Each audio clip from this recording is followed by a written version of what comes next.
Saludos y bienvenidos a este segundo programa en una nueva cita con la información de Granada y también de otras partes del mundo.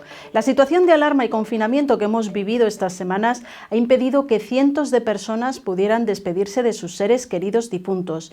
Esta distancia ha incrementado el dolor por la pérdida, aumentando a su vez el sufrimiento en la situación de duelo. En este contexto, la Pastoral Familiar fortaleció por teléfono y por internet su asistencia en situaciones de duelo para que nadie se quedase sin recibir ayuda en esos momentos.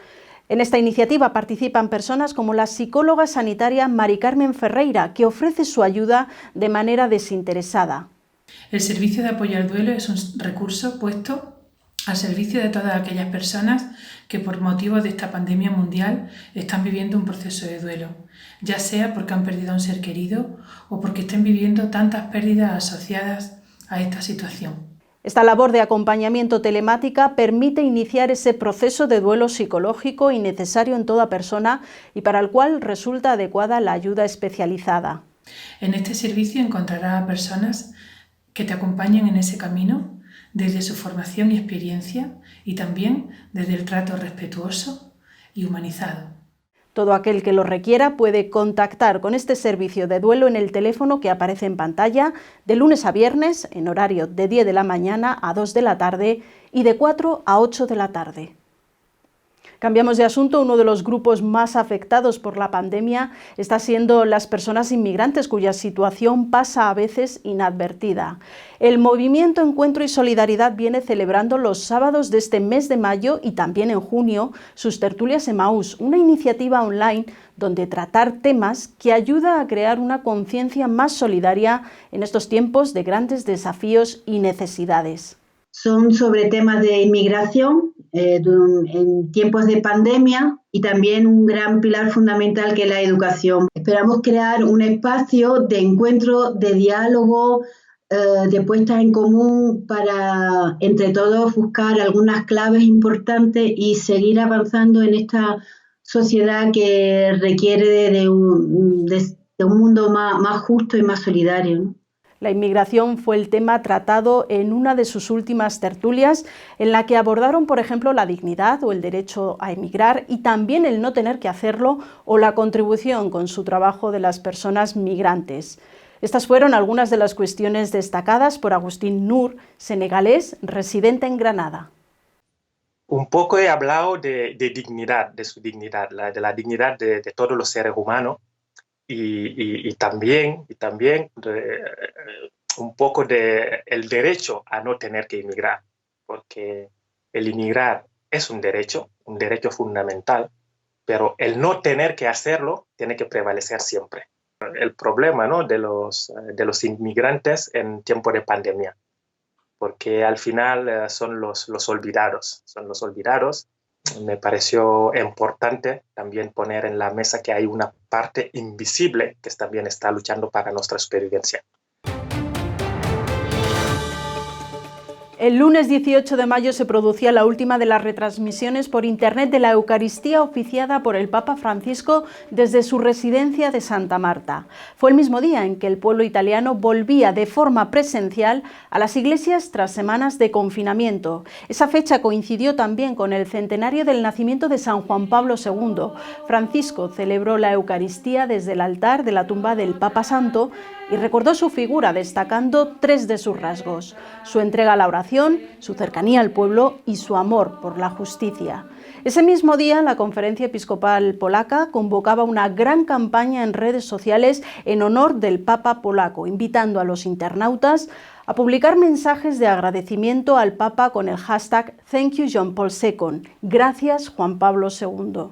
También se dio a conocer otra gran noticia, y es que la diócesis de Cracovia inició ese día la apertura del proceso de beatificación de Karol y Emilia, los padres de Juan Pablo II.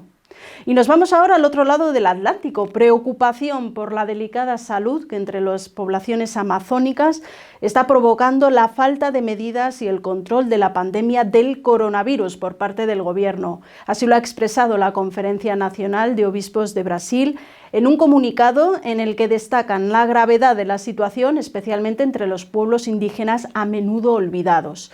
Los habitantes de este extenso territorio brasileño conviven cada día con la falta de saneamiento básico, vivienda, alimentación y empleo, a lo que ahora se suma la precaria asistencia sanitaria para luchar contra el coronavirus. Entre las propuestas, los obispos instan al gobierno a actuar para salvar vidas con medidas como el aislamiento y la provisión de material sanitario en los hospitales, también con la garantía del suministro de alimentos o la inspección de la deforestación que continúa sufriendo la Amazonía y amenaza la supervivencia de sus pueblos. En este programa dirigimos la mirada a Oriente hasta el país del sol naciente. Conectamos con Japón y con el padre Plácido Ibáñez, misionero jesuita granadino, que se encuentra allí desde hace décadas cuando llegó con 28 años siendo novicio. Actualmente a sus 85 años continúa viviendo la misión desde el país nipón hasta donde nos vamos en estos momentos. Konnichiwa, padre Ibáñez, o genki desu ka. ¿Cómo está, padre Ibáñez? Saludos. Muy bien. Hablas muy bien el japonés. Bueno, no tanto como me gustaría como usted, porque me imagino que ya usted lo domina perfectamente después de tanto tiempo, ¿no? Hombre, llevo 58 años aquí. Bueno, entonces es tiempo suficiente como para haber aprendido ese japonés. Padre, no queremos empezar esta entrevista sin antes lamentar la pérdida del padre Nicolás, prepósito general de la Compañía de Jesús, que fallecía esta semana. Sí. Usted y el padre Nicolás eran amigos, ¿verdad? ¿Qué recuerdos tiene de él? Muy amigos. ¿Por qué? Porque nos conocemos desde el tiempo de filosofía. Y estuvimos viviendo juntos unos 14 años. ¿Y qué es lo que recuerda de él? ¿Qué relación tenían? Porque es verdad, pertenecen a la misma comunidad. Él se ordenó un año antes que yo, pero él después estuvo unos años en Filipinas y para un recuerdo de él tenía 72 años. Y cuando él venía de Filipinas aquí al Japón, siempre venía a Kamakura, que es donde yo estaba en la casa de ejercicio. Y él venía pues para charlar conmigo durante un día. Y entonces nos fuimos a comer a un restaurante y le digo, Nico, nosotros le llamábamos Nico. Oye, Nico, ahora te vas a la congregación general. Si te eligen general, ¿qué hacemos? Dice, no seas tonto, que tengo 72 años, ¿cómo me van a elegir? Y entonces le dije, pero es que el Espíritu Santo de vez en cuando echa también su siesta, y entonces se equivoca y elige a los que no queremos. Dice, pues si me eligen, tendrás que venir a Roma para limpiarme los zapatos. Y entonces, él le eligieron. Yo no pude ir antes, pero a los 4 años estuve en varios días con él en la casa generalicia. O sea que hasta ahí llevamos de amigos de verdad. De toda la vida. Padre Ibáñez, usted es misionero jesuita, lo hemos dicho, conoce al padre Nicolás. ¿Cómo sintió esa vocación desde la Compañía de Jesús, precisamente? No, yo no tenía conocimiento de la compañía. Yo soy todo hijo del Sacro Monte, donde yo estuve 8 años. Allí estudié el bachillerato, 6 años, y después entré en la universidad en medicina. Y al terminar el primer año de medicina, tuvimos unos cuantos días de ejercicios y vino un padre que no sabíamos quién era, y estuvo hablando, y entonces sentí yo algo dentro de mí, y fui al cuarto de él. Digo, pues me parece que ha entrado el diablo dentro de mí, porque me dice que deje todo, tengo una amiga, tengo mi estudio, y dice, déjalo todo y te entregas para ser misionero. Y dice, pues eso es ciertamente del diablo, échalo porque eso no vale. Dice, pero si durante un par de semanas no desaparece eso, entonces viene y hablas conmigo. Y entonces me enteré que él era el rector del Teologado de Granada de los jesuitas. Y al medio año entré en la compañía. Bueno, padre Ibáñez, pero es que lleva décadas en Japón y precisamente de todos los territorios de misión que hay por todo el mundo, porque todo es territorio de misión para la evangelización, ¿por qué decidió quedarse precisamente en Japón? En la provincia nuestra de Andalucía, de los jesuitas, teníamos como 2 sitios donde poder ir, que era Paraguay, o sea, Sudamérica, o Japón. Y a mí me enviaron a Japón.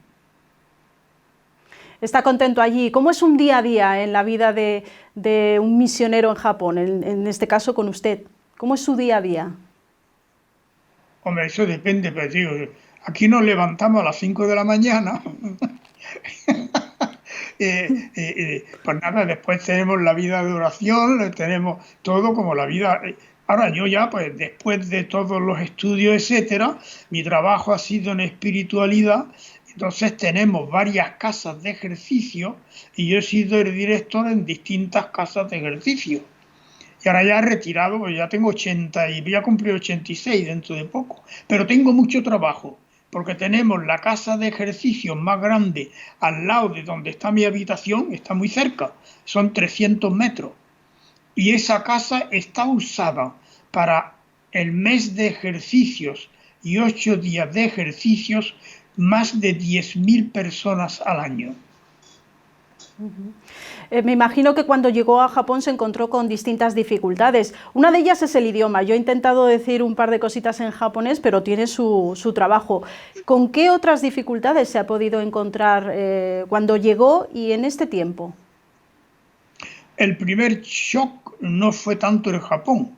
Nosotros, los jesuitas aquí en Japón, que ahora somos unos 180, somos de 24 naciones. ¿Me entiende? Y el shock mío está en el que antes de venir aquí no puede venir un jesuita si no sabe inglés. ¿Por qué? Hasta que aprendes el japonés, tienes que hablar en la lengua, pues con los distintos, viene un alemán, de francés, después vienen los americanos, tenemos de todos los países de los alrededores de aquí de Tokio, de Japón, y son 24 nacionalidades. Eso no existe nada más que en la provincia del Japón. Eso en España no saben lo que es. Ahí solamente son españoles. Pero no olvidamos el español. Sí, tiene razón. Una cuestión que no quisiera dejar de abordar con usted es la historia que tiene Japón. Está marcada en el siglo XX por las bombas atómicas de Hiroshima y Nagasaki. ¿Cómo es ese país cuando usted llegó y cómo ha vivido el país este hecho con el paso de los años? Es decir, el Japón es una cultura totalmente distinta a la española. ¿Te das cuenta? Totalmente distinta a la española. Y ahora, para un ejemplo, ahora tenemos el problema del coronavirus, que eso es lo mismo que en España. En cambio ahí, pues tiene que estar la policía atendiendo a las personas a ver si lo hacen. Aquí no atiende nadie a la policía. Aquí dicen en televisión, por medio de los jefes, a llevar todos mascarilla, y cuando sales de la casa todo el mundo lleva mascarilla, pero es así, como lo oye. Dice, ahora tenemos que hacer eso, y todo el mundo lo hace. Eso ahí tienes la cantidad de dinero que tienen que pagar los españoles porque la policía les está cogiendo siempre que hacen lo que no le dicen. En una cultura mucho más... una palabra que no es correcta, pero conservadora. O sea, hay una educación cívica que es totalmente distinta a los países del sur del mundo. Padre Ibáñez, seguro que queda mucho por hablar, pero un mensaje que nos quiera decir para todos los granadinos desde allí, desde el país del sol naciente. ¿Qué nos querría compartir con nosotros? Nosotros lo decimos del sol naciente, y también las Islas de María Santísima. Me acuerdo mucho de la Virgen de las Angustias, que esa es nuestra madre. Pues yo lo que quiero decirle a los granadinos, a los que después vean este programa, que realmente se acuerden de la misión no solamente del Japón, sino de Asia, donde está el futuro del cristianismo. Ahí es donde tengo yo que repetirlo, ¿eh? El futuro de la Iglesia Católica en general va a estar el futuro va a estar en Asia. Ahora son católicos solamente en China, que está prohibido, pues solamente católicos ya llega a los 14 millones. ¿Te das cuenta? Y ahora meten los protestantes, son 25 millones cuando están todos bajo los comunistas. Cuando eso lo abran, la cantidad de trabajo que vamos a tener en Asia. ¿Sabes cuántos se bautizaron personas mayores en Corea?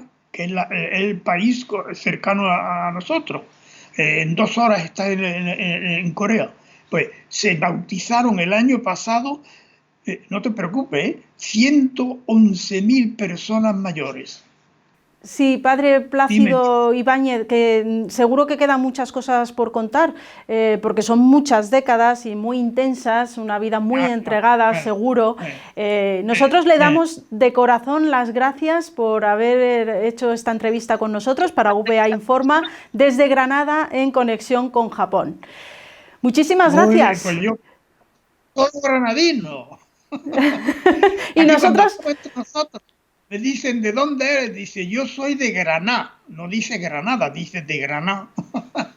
Exacto. Pues padre Plácido Ibáñez, estamos también muy orgullosos de tener a un granadino en Japón y con una vida como la suya. Gracias y un fuerte abrazo desde Granada. Bueno, y yo pido por todos vosotros desde el Japón, ¿vale? Muchísimas gracias. Adiós. Nosotros terminamos este programa. Como siempre, pueden encontrarnos en nuestras redes sociales de VA Televisión en Facebook y en Twitter. Les esperamos dentro de 15 días en nuestro próximo programa. Hasta pronto.